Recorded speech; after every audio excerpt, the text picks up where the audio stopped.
Yes, good morning, good afternoon, good evening, depending on your time zone where we are connecting with us. This morning we decided to do a farm tour to one of our own very distinguished farm here in Benin City, and um, you'll be so impressed to see how much investment has been put here on this farm. And for me, I'm short of words. I would want to ensure that we hear from the horses' mouths themselves. And guess what? This farm is owned by a lovely couple, and you need to hear from them. Yes, sir. You're welcome, sir. Thank you so much. Yes, sir. So, sir, we can hear you, sir. Yeah, this is Naganete's farm, Okay. situated at Utesi, Uwisan Road. Okay. It's on a third road, and you don't miss your way at all. It is 14 years old now. The farm is 14 years old. It's 14 years old. Goodness. We are majorly into agro and livestock. And our agro is made up of three major cash crops. They are Ogbono, which is called Avenger gabanosis in its botanical. And so we have Ogbono. We have Ogbono trees here, over 20,000. Over 20,000. Over 20,000 of Ogbono trees. They are in different growth level because they were not all planted same day. As a matter of fact, this year we are still planting, and next year we'll continue to plant. It is on over 20 hectares of land. 20 hectares of land. Wow. By the grace of God. And we have coconut also, as you can probably see already. We have them also in their thousands. And then we have pineapples spreading across the same span of the land measurements that I told you about. 20,000 Hectares. Coconut gestation, depending also if you are using the hybrid, takes between 5 and 6 years gestation periods. Also for the Ogbono, which also have two major breeds. The one that fruits earlier in the Ogbono takes between 6 and 7 years. And the other one that fruits a little later, between 7 to about 8 years or thereabouts. We already have Ogbono that are fruiting. We have, by the grace of God, harvested Ogbono for over 6 years now. And it's a money spinning tree. That's Ogbono itself, sir. Ogbono, yeah. It's a good economic tree. But the only challenge about it is the processing, Okay. which we have actually written to the government of our state, a very listening governor. I'm sure that we'll have a positive response from him. We need to import a cutting machine. We have tried local hands here. Yes, they did their best. In the dryer, they tried. In the depumping machine, they also tried. But the cutting machine, rather than cutting it, it has a mechanical cutting machine. Okay. But the one that we have sourced 2 times from the local vendors here, manufacturers, rather than cut the cotyledon into beautiful cotyledon for market purpose, it crushes it. And so it devalues the produce. Very true. So we went to source outside, and we found some in a place like Sri Lanka, where they had a ready product. And they sent us the video, processing, and we saw it, cut it, and came out very beautifully uncrushed. We went into talk with them, and they agreed, gave us price. The price was not the issue, but the process of bringing it in became very cumbersome because we wanted to send him at least about 100 seeds of our Ogbono so that they can run it for us to see that it will come out as advertised. But the process of exporting that thing and packaging it became very cumbersome. We were told to write a lot of letters, but eventually they were turned down until the lockdown came in, which eventually, as it were, crumbles all businesses, especially cross-country businesses. We are believing that our governor will come to our aid because one of the things we wrote there. And then, like you know, coconut today has over 300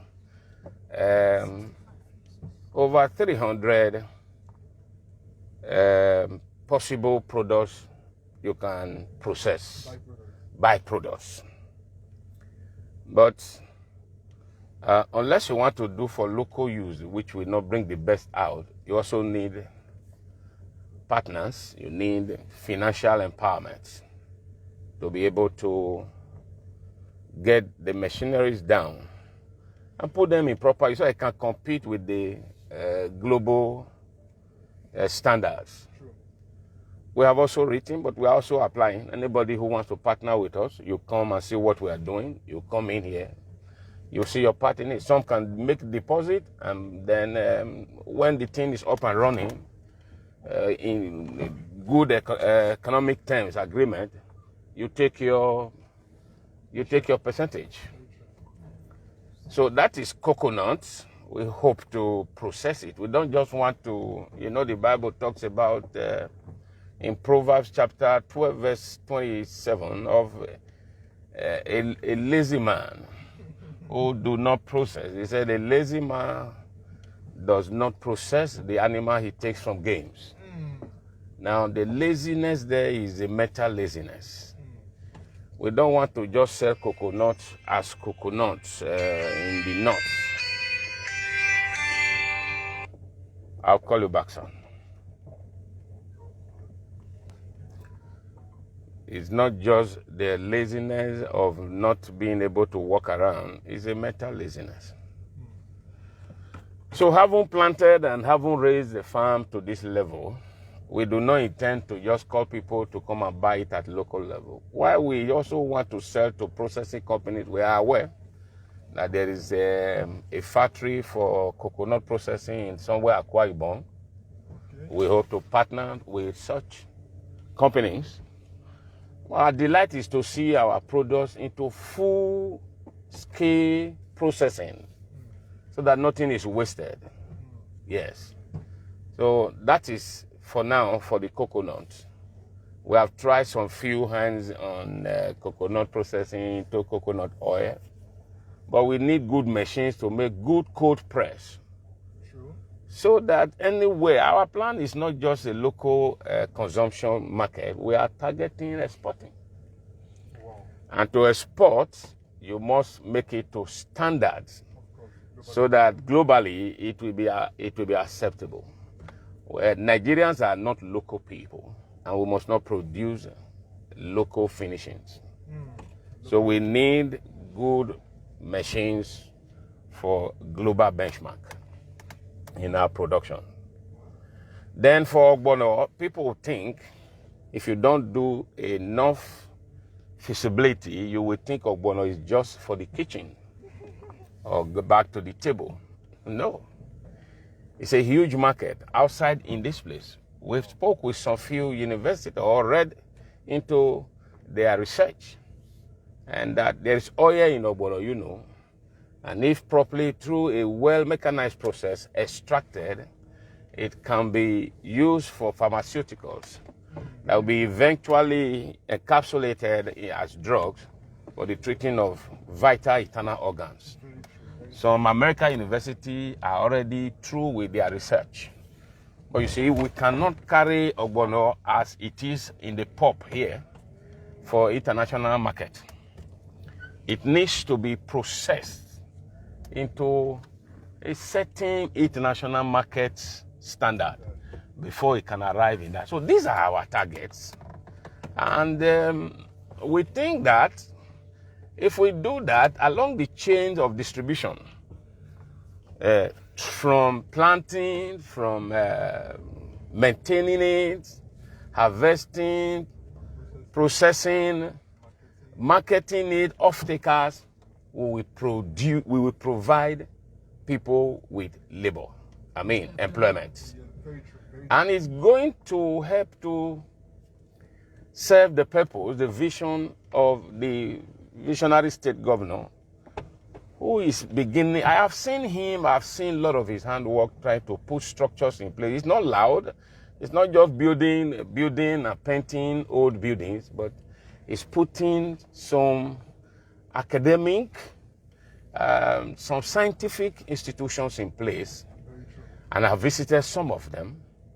I have seen what he's doing in the those jobs. I've seen his aim of empowering people.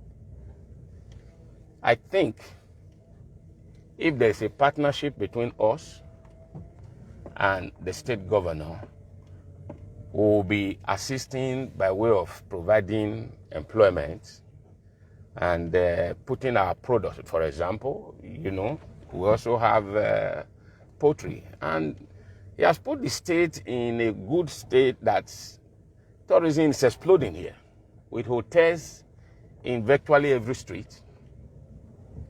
And I also think that with our poultry, we can leverage on our birds. And then we also have a snarery, which although was affected by that fire outbreak, we are yet to restructure that out. But we'll bounce back as God provides us with money. Okay, so sir, I have a question. Yeah. Especially as regarding the fire outbreak. Yeah. How did that happen, sir? Okay, you see, I don't want to always overemphasize the issue of the herders and the farmers' problems. These herders don't feed, they don't graze their animals on old, worn-out grasses. Okay. They look out for succulent, growing grasses. And because we maintain our farm constantly, the elephant grasses here are succulent. And what they do is that they stand over the fence and they peep into your farm. Once they see such succulent, like today, they have broken into my fence yesterday. We are just medding now. If you look at, I'll show you some of the areas they have deliberately brought down. We reversed somewhere just now where they brought down, and they bring the animals in. Another thing they do, as they see the drought set in, they try to also burn their farms. Farms in quote now. They are grazing fields. They set fire. This white fire you see, most of the white fire are just ignited by them. And so, like our farms like this, they always want to also set fire so that fresh grasses will come. And we have suffered that for more than 15 times in their hands. Wow. But the fire outbreak is once we have seen that. But breaking our fence down to come, and twice for the fire outbreak, 2017 and 2018. The 2017 was a total burnt black for my farm. It was roasted. This area you are seeing now growing, we're already at fruiting stages. When the fire came in? Yes. The coconut here were already fruiting. Some were already indicating rather, but the Ogbono were already fruiting. The fire came and roasted them with the flowers that indicated fruiting and burnt them down. So that is about the fire. And in that cause, my poultry was not, my snarery was not spared. The What they do, they stand over the fence and throw in the fire. That's what they do.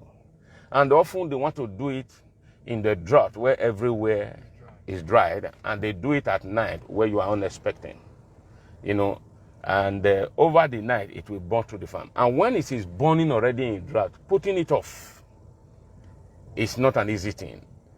And we have suffered that. But by the grace of God, I also believe that I hope the implementation, the signing into law of the ban on open grazing will help us. We are hopeful and we are keeping our fingers waiting for the action governor to act. So that is for that. To a very large extent, I think I must commend you and mom for considering such investments.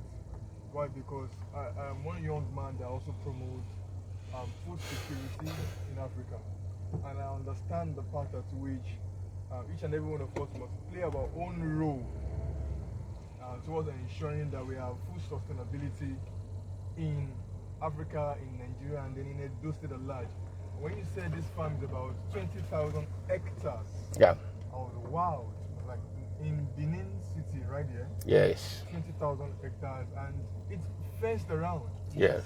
That's huge. That shows that we're very, very serious as far as this farm is concerned. It's a vision. Yeah. And so I think, okay, I'd like to ask a question. Have you probably attracted grants in any form? No, we have applied, and even currently ongoing, we also have applied. Like I told you, the letter that I wrote to the governor, I didn't really say give me cash so that the fear of wastage or diversion. I'm not certain. Yes, I said assist me with these machines, the sourcing and purchase. Just assist us with that. It's easier for the government to apply and source anywhere in the world and help us with that. If you can help me with the cutting machine, the processing machines required to process Ogbono. We don't have Ogbono farm anywhere. People may have it in their wide forests, or have some they planted around the home for maybe personal consumption or as a grove around the home, like they plant mango. That's what I know. I've traveled to look, and that's why we have not been able to find the Ogbono processing machine, because it's not a market for local construction industries. So every time we have discussed it with them, we need to describe what we need. Unlike if you were to go into palms, you know, you have ready machines. Vendors are even advertising that these are for sales. But you don't have that here. We went on the net. We have seen some places where they are advertising, and then we applied. But this thing, they are not in this country. The best we have seen in this country is a theory by some of the universities in the West. I get what I'm saying? They are proposed. It's just what they have, a diagram of how it can be. But you know, we have tried that. We have tried some, and we discovered that they end up crushing rather than Coming up with the palatable. yeah, we need it to be fashioned, something that is presentable, something that represents the cotyledon properly, because the cotyledon is the market point. Sure. If you crush that cotyledon, the value is just for local market here for people to eat.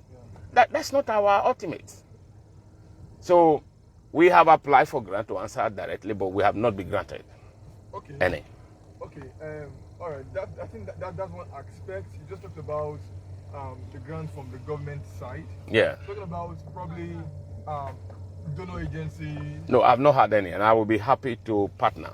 Okay. I think we have the likes of PIN, Partnership Initiative in the Niger Delta. Okay. They are a local donor agency right here within the Niger Delta region. And these guys are doing a whole lot as far as the agricultural chain is concerned.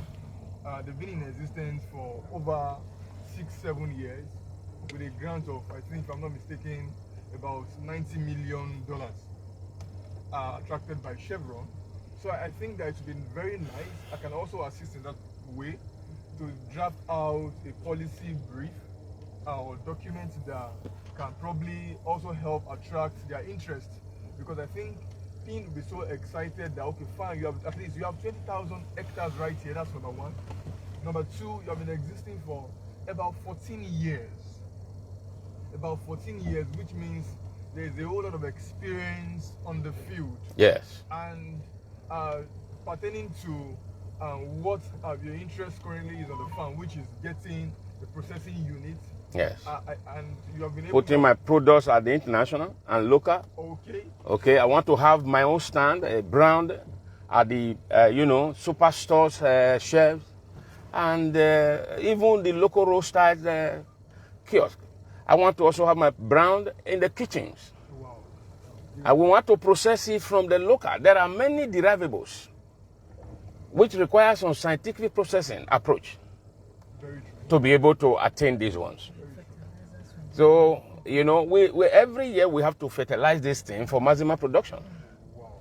And we go to the commercial markets to buy this fertilizer. But when we see some advertisement, they portray that fertilizers are very cheap and the governments are supplying people. I don't know how they get that, because even when we went to government office or government establishments here to say we want to buy fertilizer, we were referred to what we may call private hands.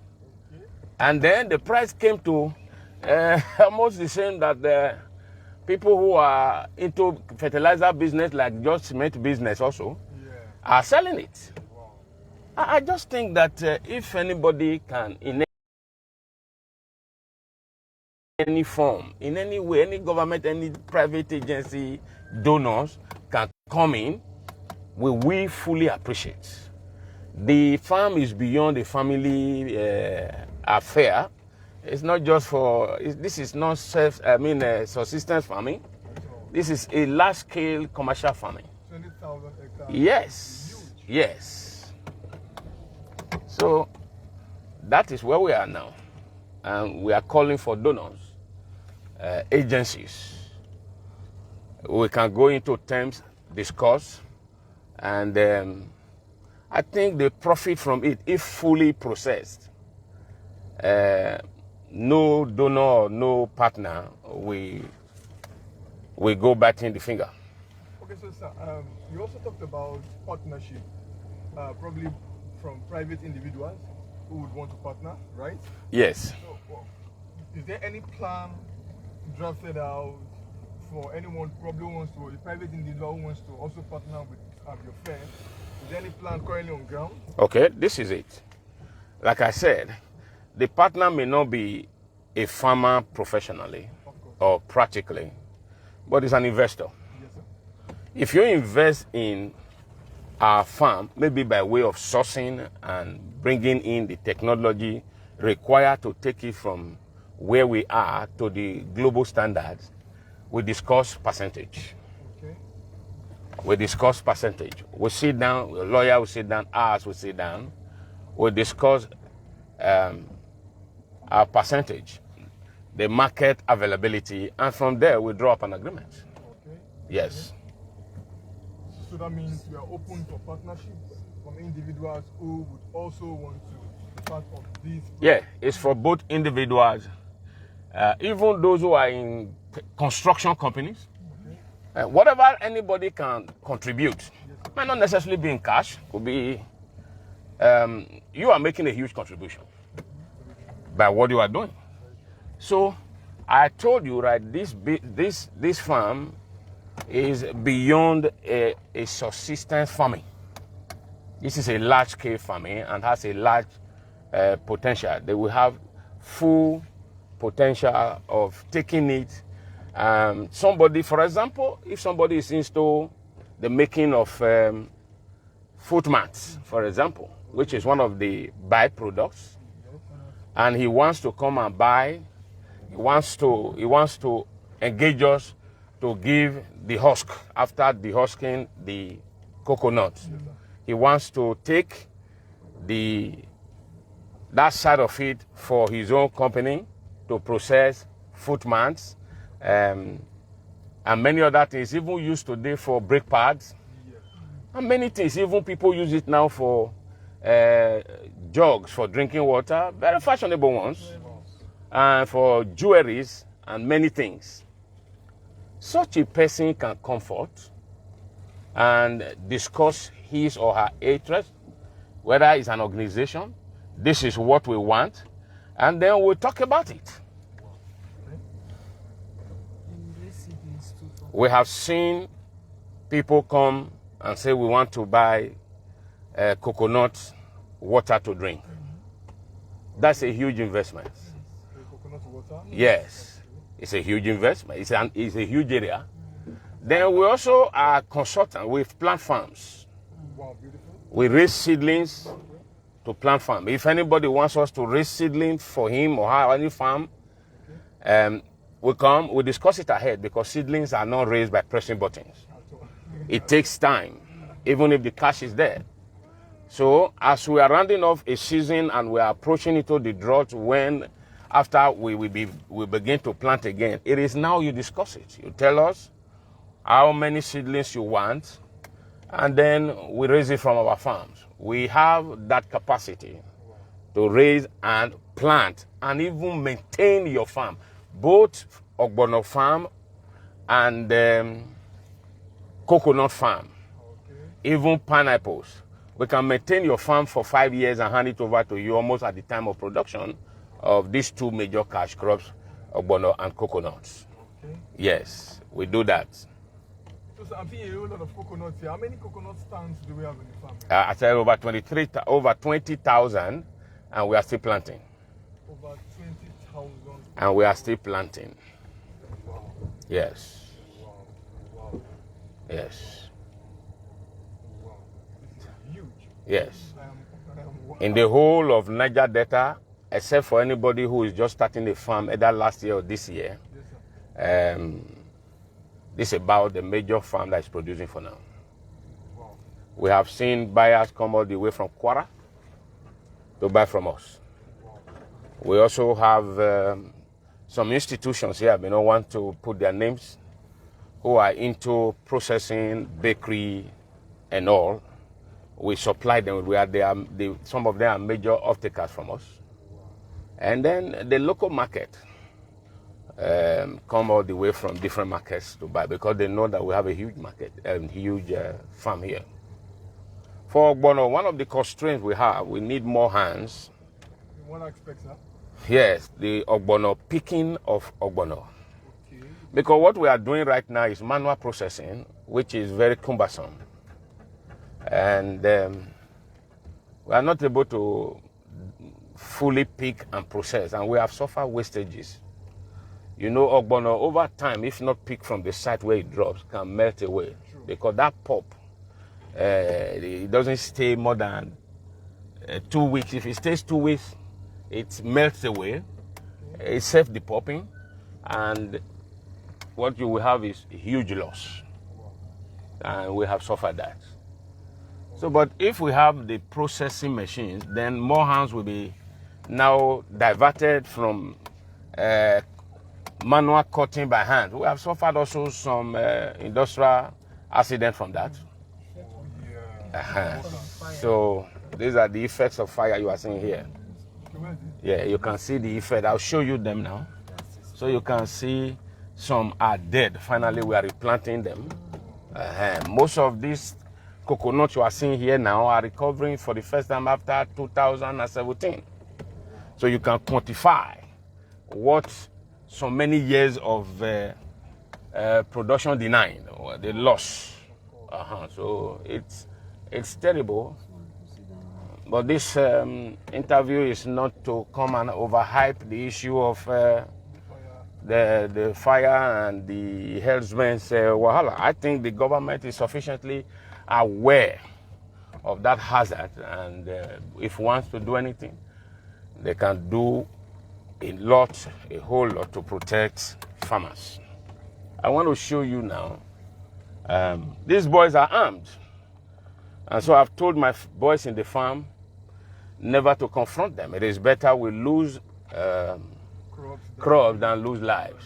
I think that my workers' lives are as important as mine, and I will not spare mine. You can see some of the effect of the fire. Those things you are seeing drying down, some are falling already and completely gone. And that is why we are attempting to plant many of them again now. It's terrible, it's huge, but we just have to be courageous. So, Dad, you talked about more hands in the aspect of picking. Yes, we need more hands. So, how do you mean by that, sir? I told you now that we have over 20 trees, and we are still planting. 20,000. Yes, 20,000 trees, and we are still planting. And one ogbono, when it starts dropping, it's like sand on the seashore. It loses all these leaves you are seeing and replaces them with fruits. It brings down the whole of these branches with the weight of the fruits on it. That's the mulch, and requires to be picked every day and brought out. But since we also have to engage enough hands for the manual processing by cutting with cutlass, if we use machete to cut thousands, if we have thousands of trees, how many thousand fruits do you think we are talking by what I've described for you now? Yes, sir. Aha. So concentrating on processing what we have causes us a lot of wastages in the picking. So it's very challenging. You know how painful it is for you to have planted and you are watching it, helplessly just spoiling away. So that's where we are. Yes. Okay, I also want to ask because I also believe in raising the future generation as well. Yes. Does your farm have access to teaching, probably internship for agricultural students if they want to come for internship for a while? Okay. We have quarters here. Probably I should have shown you some. Okay. Where we keep our workers. Okay. Actually, my projection is to run here as a mini institute. Wow. Where our youth will be encouraged to see that agriculture is a very solid economic base, especially agro. But you see, we need to redefine farming for our people so that the educated will come in. Because we have so relegated farming, as it were, to the uneducated. The uneducated cannot handle farming in its global terms. Not at all. It's not a relegated business, but it appears to be relegated if the educated people are not attracted into it. So our plan is actually, I have an office there where we are going to be lecturing people, and people will even can subscribe to our lecture time from even not coming physically. That's what we have in mind. Wow, beautiful. Yes, where we can show them how to raise these seedlings, how to plant them, what to do to keep the process of raising coconut seedlings away from ants, because there is oil in coconut seedling, and when you are raising it and you don't know what to do, it will be invaded by ants. And you might think that they will grow tomorrow, they will grow next week. They won't grow because the tendency, the propensity to grow have been sucked away by the invading ants. And we want to tell these people that we can as well, we hope to also give them soft loan. We want to also guide them. Okay. If aided, we want to have a bigger land where many of them can start farming even though they don't own the land, in partnership with the farm. And raise money from there to buy themselves land. Because in factors of production, we were taught even back in the secondary school that after the entrepreneur, it is land. And we also think that if we go ahead to buy a big land, if assisted by agencies and governments, these starters will not face the harsh situations in property acquisition in some states. Again, I go back to our governor who is doing a lot right now to secure land for buyers and potential buyers. It used to be very harsh. We all went through that. This recurring decimal of buying and buying and buying. So we hope to, for the youth generation, coming ahead of us, is to encourage them, teach them, and after that, give them soft loans. To start up themselves. Yes, because many of them, they have vision for our culture. I am also a pastor. I have a lot of people under me.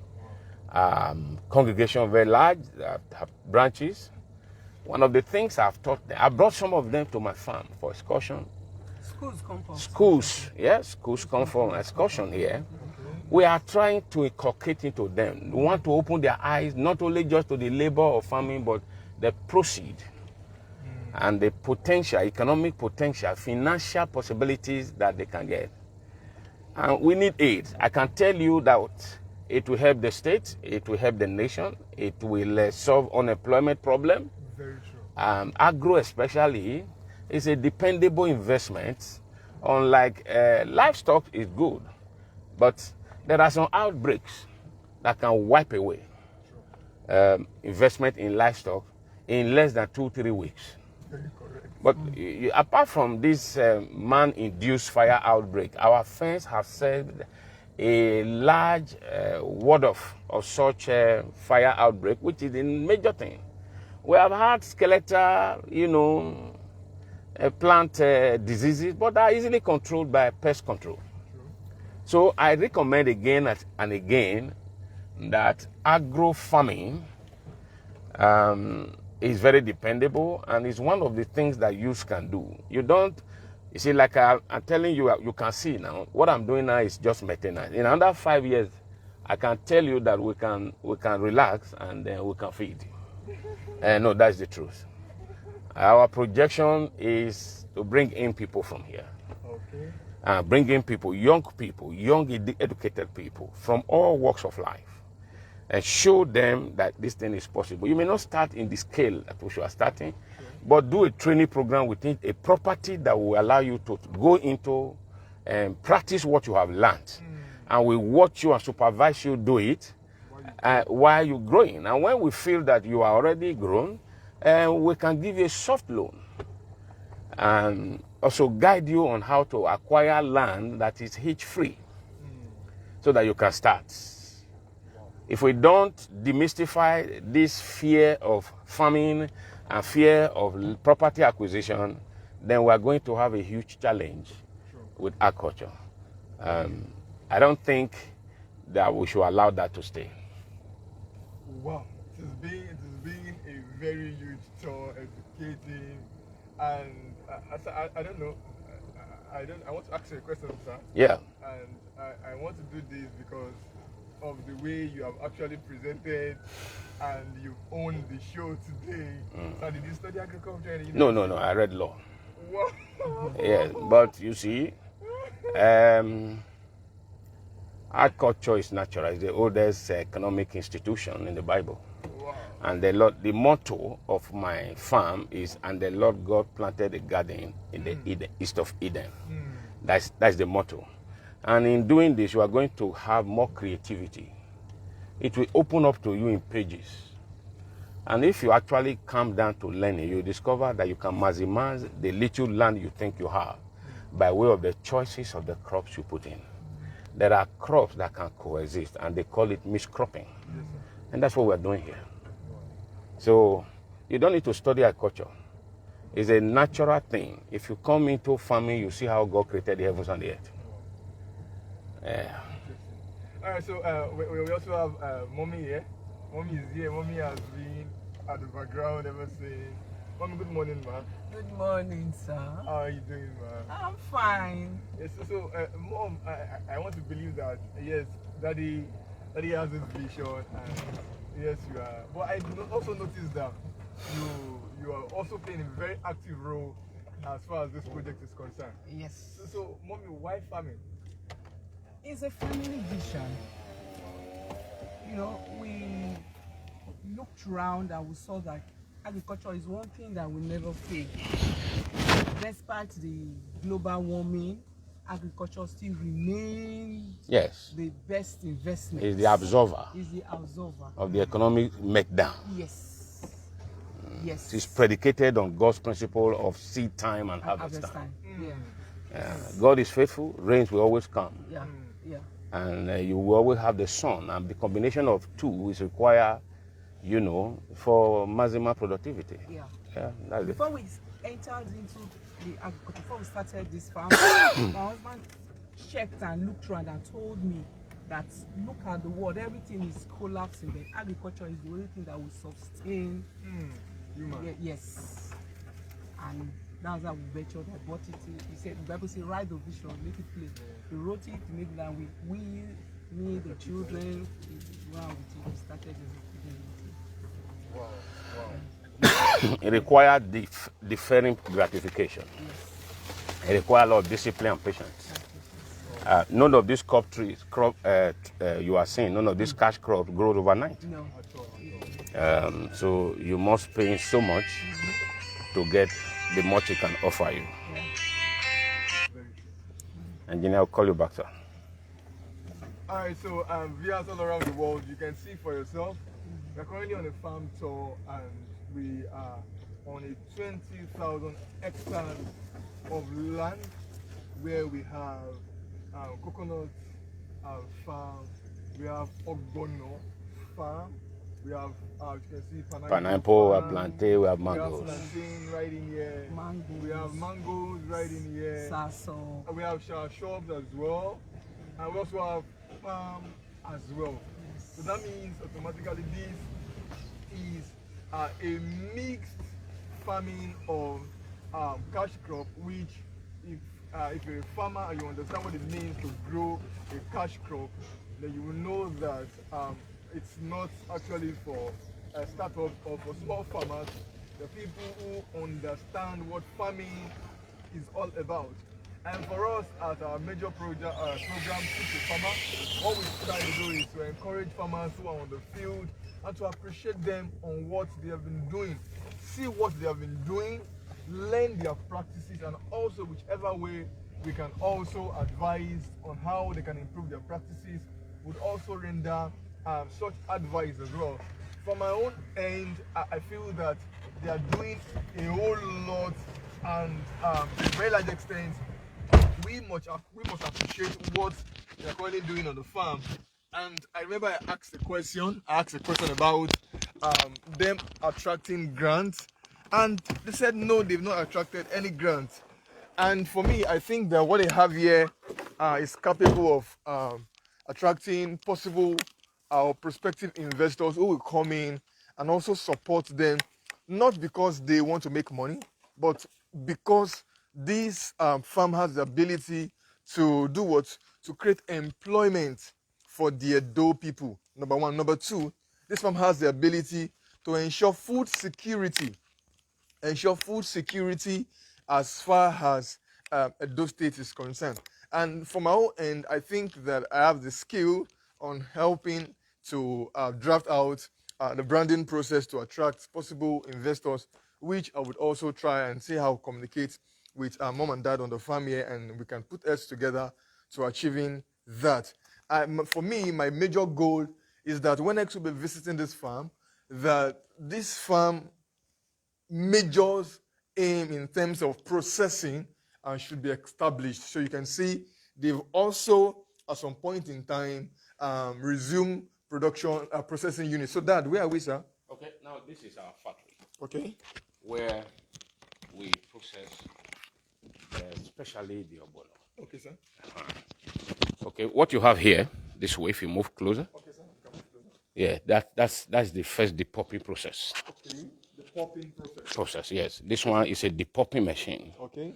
Yes, to a large extent, it functioned. It was able to depup. Okay. When you depup from there, you come to a separator. Okay. This one separates the pulps and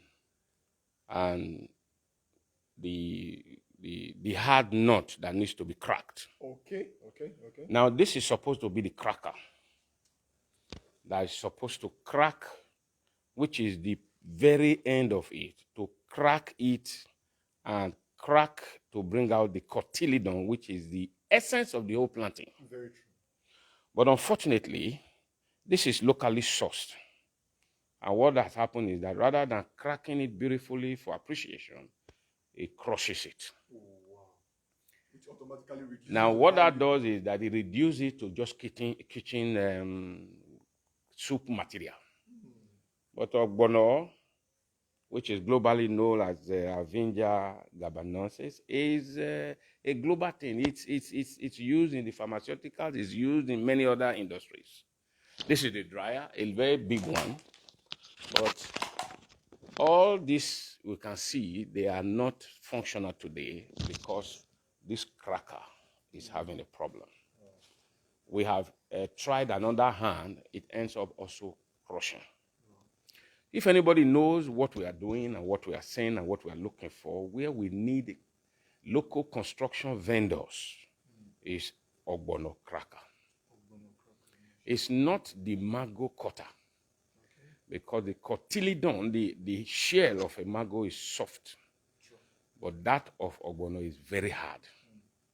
So you can easily apply the scissors-like hand application, whatever, or for the cutting of mango, but that is almost impossible with Ogbono. So what we are doing now is just local processing by using the cutlass to slice.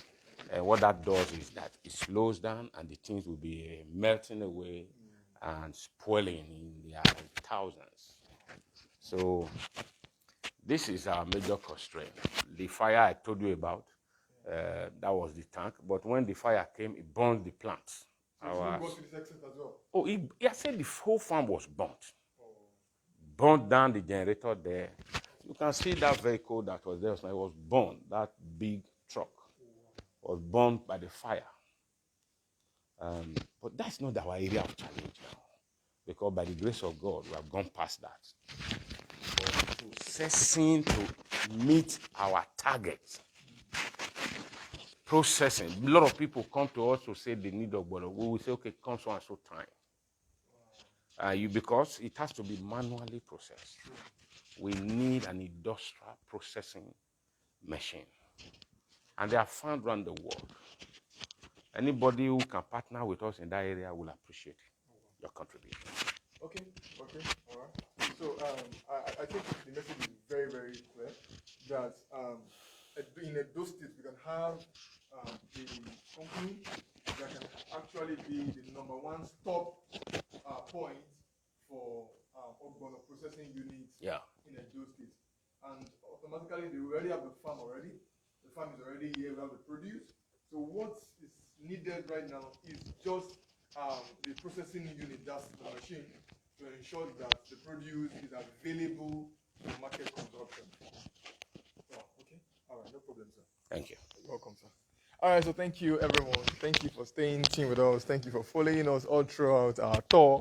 We always say this, that farming is one endeavor that anyone who understands investment would surely go into. And while we're taking a tour, I think about a few minutes ago, Dad said something. He said, what we are maintaining right now, we can go and relax for the next 5 years, and we are very, very certain that we are fine. That's to make you understand that investment in farming is one aspect that we should go into. Why? Because over 60% of what we consume in our country today are produced by small-scale farmers. And these people are already aged. When I mean they are already aged, I mean they are old. How many of them can actually provide what we eat on a daily basis in our country? And let's not forget that the rate of marriage this year in 2021 is very high. That means that we're going to have a whole lot of multiplication of children by 2021. Now the question is, who's going to feed them? Who is going to feed them? So I think this is more reason why we have to encourage people who have invested so much. This is 20 hectares parcel of land. and they've been in farming for over 14 years. Now they have the produce. What we need to do now is to ensure that we encourage for the processing unit. Thank you so very much. And I want to believe that we all heard when they also said that there are rooms for partnership. We want to partner with this business. Please come around. Let's see how we can also partner together to ensure that Edo State remain the food basket of our great nation. Thank you so very much for joining us on this program, Teach a Farmer, and God bless you.